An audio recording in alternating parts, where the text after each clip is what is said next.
Oi pessoal, tudo bem com vocês? Pois é, no vídeo de hoje eu vou comentar sobre uma das grandes polêmicas que surgiram ultimamente, nos últimos dias aí, que foi a indicação do Flávio Bolsonaro para pré-candidatura à presidência do ano que vem. E já vem várias contestações, né? E já vem aquela frase lá que o pessoal fala muito, né? Que os filhos do Bolsonaro são um problema, né? Por que as pessoas acham isso? Muitas pessoas de direita acham isso. Porque são pautadas pela velha mídia, né? Diz que odeia a Rede Globo, mas a Rede Globo solta as coisas e são botadas por isso, né? E vamos ver, eu e você aqui, o quanto você pode estar sendo influenciado pela velha mídia e pela Rede Globo e sua opinião a respeito dos filhos do Bolsonaro. Isso é um grande problema, né? Você sabia que um dos principais influências para o Bolsonaro ter tido uma visão mais liberal na economia foi o seu filho Eduardo Bolsonaro? Que ele estuda a respeito disso, estuda sobre o livre mercado e coisa e tal. E ele que influenciou o pai nisso. Porque se você ver vídeos antigos do Jair, ele tinha uma visão bastante estatizante a respeito da economia. Até por ter sido militar e tal, então ele tinha essa visão. E foi o Eduardo Bolsonaro que ajudou ele a mudar essa visão, né, de ter essa visão mais de livre mercado, né, deixar a economia livre, deixar o povo trabalhar, reduzir imposto para a economia girar, né? Então, quem ajudou o Jair a mudar essa visão foi seu filho Eduardo. E você veja, é difícil um filho mudar a visão de um pai. E o Eduardo conseguiu isso. E foi isso que nos salvou durante a pandemia. Porque não sei se você sabe, mas a economia brasileira foi a que melhor se recuperou no pós-pandemia. Não acredita em mim. Pesquisa você mesmo. Todas as economias decaíram e a do Brasil foi a que melhor se recuperou nessa retomada. Por quê? Porque aplicou esse liberalismo econômico, né? Aliás, não pude aplicar o quanto pôde, né? Porque o Brasil ainda é uma máquina burocrática muito grande, mas do pouco que foi aplicado, o Brasil conseguiu se recuperar muito bem no pós-pandemia. Graças à aplicação dessas ideias de liberdade econômica, que o Jair aplicou, por ser influenciado por seu filho, Eduardo Bolsonaro. Bom, primeiro eu quero falar sobre como a Rede Globo retrata o Carlos, né?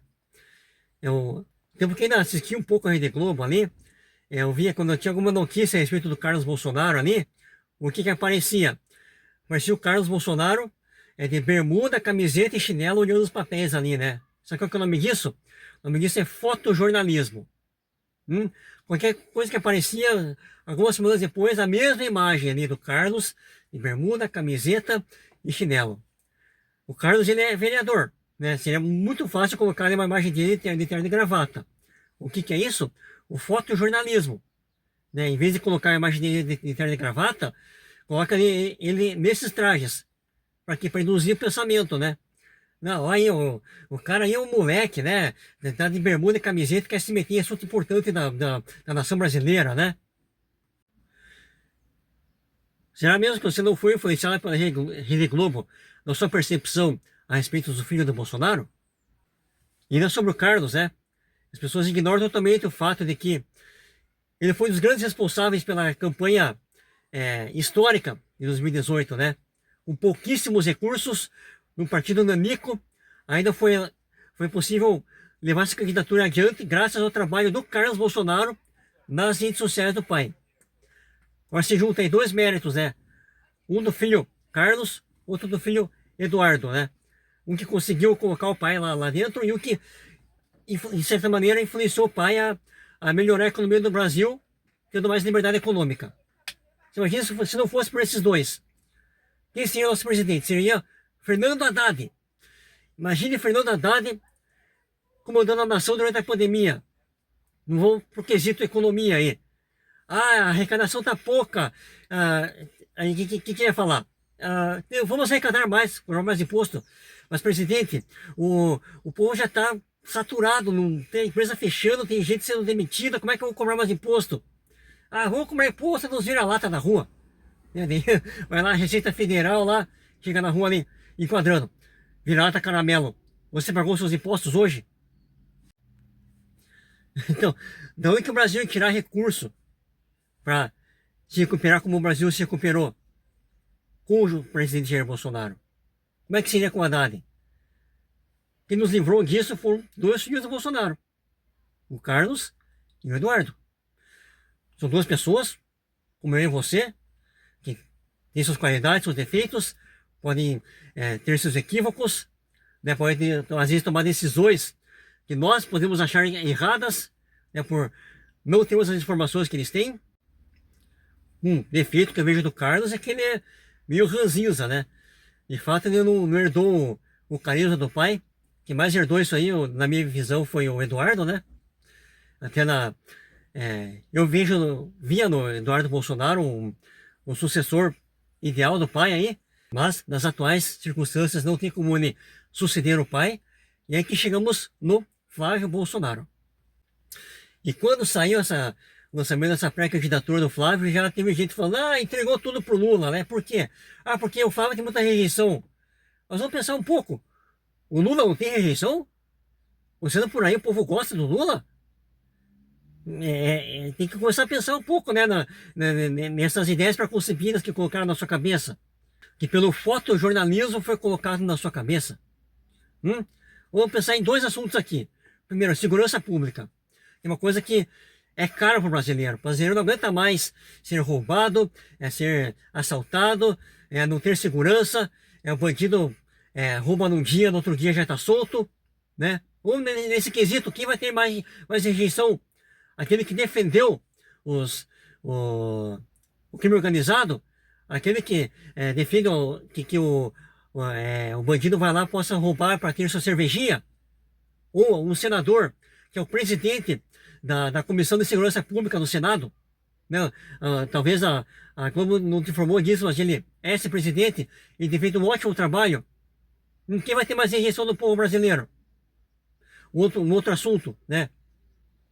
Que é sobre aí, vamos dizer um outro termo aqui, que é a interrupção dolosa da gestação, sabe, né? Sabe esse assunto que não podemos falar o nome aqui, né? O atual presidente é a favor disso. O Flávio Bolsonaro é contra. E isso é uma pauta que para o povo brasileiro é muito importante. O povo brasileiro é massivamente contra essa prática. E aí, quem tem mais rejeição? O Flávio ou o atual ex-presidente? Eu não sei se na campanha vamos poder falar sobre isso, né? Mas enfim. E vamos então ao que a Rede Globo fez na imagem que você tem do Flávio Bolsonaro. E teve ali naquela questão lá da rachadinha e o Queiroz, né? Era um dia inteiro isso daí, né? Quando a Globo estava nesse assunto da rachadinha Queiroz, o que aparecia ao fundo do Jornal Nacional? A mesma imagem que aparecia, né, do dinheiro indo pelo ralo, pelo esgoto, né? Quando aparecia o quê? As notícias da Lava Jato, né? Isso é o fotojornalismo que influenciou você também a respeito do Flávio. E o que é essa questão do Queiroz? Eram movimentações atípicas detectadas em todos os então deputados estaduais da Alerj ali, né? E o do Flávio Bolsonaro era o último. Movimentações atípicas, não se sabe se é realmente algo ilícito ou não. E quem estava no topo dessa lista, com 50 milhões de movimentações atípicas, era André Siciliano do PT. Mas o fotojornalismo não te levou a olhar para isso.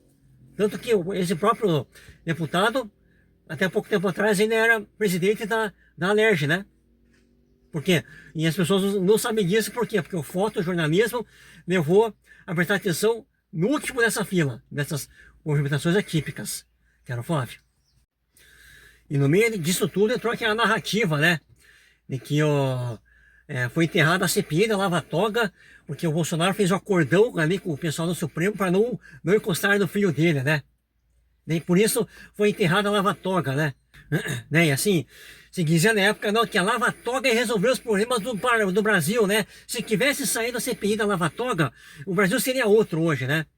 Muitos desses mesmos hoje repetem que CPI não serve para nada, mas a CPI da Lava Toga ia resolver tudo, né? E por causa do Flávio Bolsonaro foi enterrada a Lava Toga. Isso é o fetiche do isentão até hoje, né? Não, porque o Flávio Bolsonaro ele foi acobertado, e nesse acordão ele não foi para frente a investigação contra ele, e com isso foi enterrada a lava-toga que ia mudar o Brasil, ia mudar o judiciário brasileiro. Deixa eu refrescar um pouquinho a memória de vocês. Qual o senador que estava encabeçando essa ideia da CPI da lava-toga? Randolph Rodrigues. Isso mesmo, Randolph Rodrigues era um dos senadores que estava encabeçando essa ideia de instaurar a CPI da lava-toga. Essa CPI ia realmente mudar alguma coisa no Brasil? O parlamentar que mais usou o judiciário para anular o Congresso e com isso anular a vontade do povo. Né? Toda vez que o Congresso decidia alguma coisa, esse senador ia lá bater as portas do STF para anular uma decisão do Congresso, anular uma decisão da Casa do Povo e, consequentemente, anular a democracia. Era uma CPI encabeçada por esse senador que ia resolver o problema do judiciário do Brasil. Então, olha a narrativa que até hoje as pessoas repetem a respeito da CPI da lava-toga, que não aconteceu por causa do Flávio. E voltando a essas movimentações atípicas que estavam no gabinete do Flávio Bolsonaro ali, sequer foi feita a denúncia, ou seja, esse processo sequer chegou às mãos do judiciário brasileiro. Então qual que é o nexo disso? Né? Você veja, quem podia oferecer denúncia era o Ministério Público ou a Polícia Federal, né, com suas investigações ali. Duas instituições que hoje vemos que são aparelhadas pela esquerda. E não ofereceram essa denúncia. Então, tô meio perdido aqui, né? Tô igual de outra volta ali.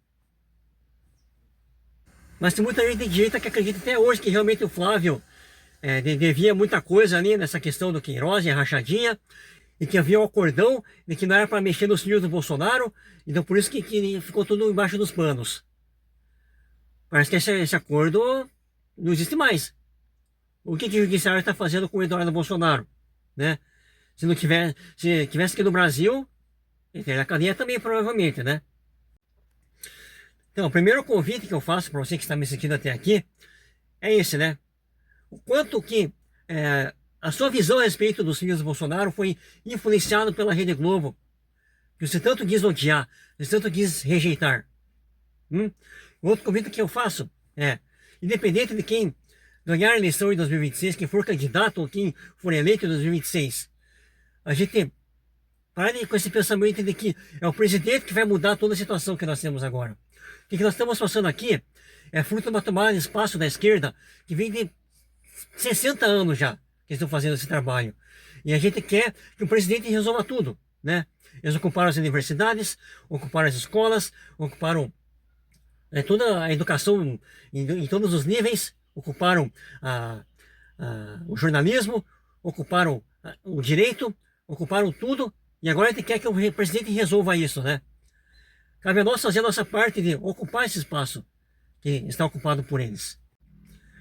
As pessoas, os caras só querem viver suas vidas, trabalhar, descansar, fazer esse churrasquinho, ir para a igreja e olhar os problemas da sociedade e achar que alguém tem que resolver isso.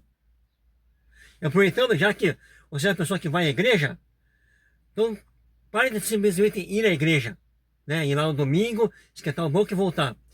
Faça alguma coisa pela sociedade através da igreja. Ações sociais, ações da área de saúde, ações da área de educação. Porque acredite você ou não, isso tem um impacto, inclusive político, na sociedade. E o que as pessoas acham hoje, né? Que tem que dar as coisas para quem é necessitado? É o Estado, né? O governo que tem que ajudar o necessitado, ajudar aquele que não tem acesso à saúde, não tem acesso à educação. Sendo que quem deveria ser a vanguarda disso seria o corpo de Cristo, né? Através da igreja e de seus componentes, né? Então é isso, a gente tem que ocupar espaço na sociedade, né? Seja através da igreja, ou seja indo até na reunião do conselho de bairro, no seu condomínio. A gente tem que ocupar esses espaços, né? Prestar atenção no que nossos filhos, na maneira que nossos filhos estão sendo educados. Porque o problema não é só a lacração explícita na escola. O problema é o socioconstrutivismo como um todo, que tem estragado o intelecto e a cultura do nosso povo. Eu conheço advogado que está aplaudindo o que está acontecendo, aplaudindo o fim do devido processo legal, o fim da Constituição do Brasil. Por quê? Porque isso está favorecendo, está, aliás, prejudicando o político que ele não gosta, né? Ele está aplaudindo isso. Por causa do quê? Por causa do socioconstrutivismo. A pessoa perde a noção da realidade. Estude mais sobre o socioconstrutivismo que é aplicado nas escolas brasileiras, inclusive particulares. E veja como você livrar seus filhos disso para que no futuro aí, médio e longo prazo, a gente possa ter um ambiente diferente, né? Não vai ser o próximo presidente que vai resolver isso, né? Não ache que se aparecer um Pablo Marçal da vida, ele vai resolver. Ele vai fazer acontecer, porque ele sim não é frouxo igual o Bolsonaro, né? Então, meus amigos, entenda quem é o frouxo agora. Agora, se você me ouvir até aqui, veja quem que é o frouxo aqui. É o Bolsonaro ou qualquer político que entra com cargo ali? Ou frouxo somos nós que queremos simplesmente viver nossas vidas, fazer um churrasquinho para a igreja e ignorar os problemas da sociedade, os problemas políticos que agem na sociedade e esperar que, colocando o presidente lá, as coisas sejam resolvidas, né? Então isso eu estou convido a fazer para vocês aí. Então esse é o vídeo de hoje. Deus abençoe a todos e até a próxima.